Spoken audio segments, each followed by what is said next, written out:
এটা কালীঘাটেরই sub block বলতে পারেন। কালীঘাট থেকে এসছিলাম আমি 2:15 নাগাদ। এইবার তখন এসে তো খুব টায়ার্ড হয়ে গেছিলাম। তারপর একটু কিছু খাওয়া-দাওয়া করলাম। ওখানে খেয়েছিলাম। তো মা তো জানেন ভাত খাইয়ে না খাইয়ে ছাড়বে না। এই ১ হাতা মতো ভাত খেলাম। ভাত খেয়ে একটুখানি রেস্ট নিলাম। রেস্ট নেওয়ার পর এই যে এখন এই বিকেলবেলা দেখতেই পাচ্ছেন বিকেল অবস্থা। এখন ওই বাজে হচ্ছে ঠিক 6:15 মতো এরকম বাজে। অ্যা এখন এই ভিডিওটা বানাচ্ছি। যেটা আমার এক্সপেরিয়েন্স হলো ফার্স্ট টাইম কালীঘাটে গিয়ে। এমনিতে জায়গাটা সুন্দর, পরিষ্কার, সব ঠিক আছে। কিন্তু দুপুরবেলার টাইমে ওখানে খাওয়ার দোকানের মারাত্মক সমস্যা। ওখানে একদমই খাওয়ার দোকান নেই বললেই চলে। আমরা তো পাইনি খুঁজে, অনেক হেঁটেছি। শুধু ফুলের দোকান, ফটোর দোকান, ফলের দোকান ভর্তি ওখানে। তা যাই হোক, জাস্ট বেকড মঞ্জিনিস ২-১টা আছে, ওগুলো পেয়েছি বলে বেঁচে গেছি। এবার তার থেকেও বড় কথা, যদি আমি মন্দিরের কথাটা বলি, আমি আমার ফার্স্ট এক্সপেরিয়েন্স থেকে যেটুকু বলতে পারি, মানে আমি যেটুকু সাজেস্ট করতে পারি আমার ফার্স্ট এক্সপেরিয়েন্স থেকে, যারা প্রথম যাবে কালীঘাটে, প্লিজ ওখানে গিয়ে কিছু কিনবেন না। ওখানে ফুলমালা হোক, মিষ্টি হোক, ওখানে কিচ্ছু কিনবেন না। ঘর থেকে কিনে যাবেন।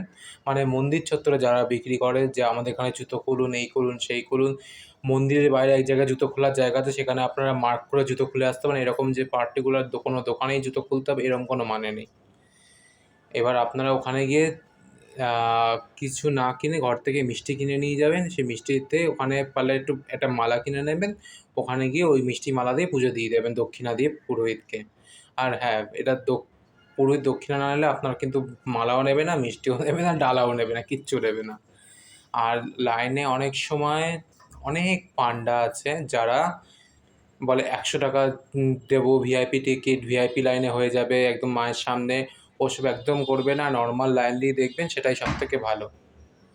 আর আর হচ্ছে অনেক অনেক পান্ডা এমনও আছে হঠাৎ করে ফুল-টুল নিয়ে এসে, এক ঝুড়ি ফুল নিয়ে এসে আপনার হাতে ফুল গুঁজে দিয়ে পুষ্পাঞ্জলি মন্ত্র পড়তে শুরু করলো। এবার মন্ত্র বলে আপনাকে তো কিছু দক্ষিণা দিতেই হবে। আপনারা কিছু মন্ত্রফন্ত্র বলবেন না। বলবেন আপনারা যে আমরা মন্দিরে গিয়েই পুজো করব। এর থেকে বেশি কিছু করবেন না।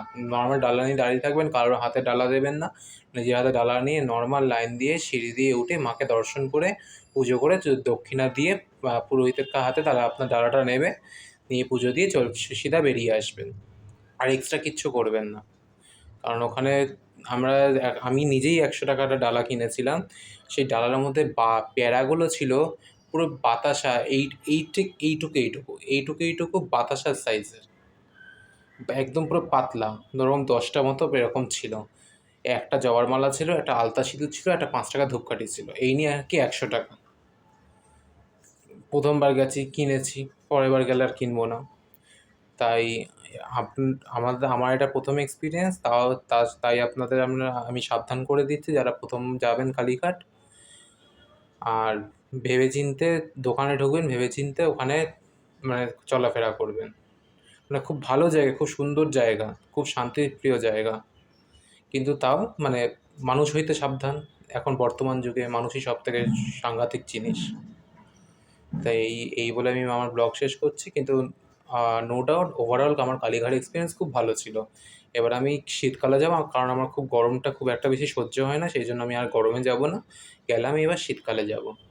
এখানে আমি আমার ব্লগ শেষ করছি। Bye bye.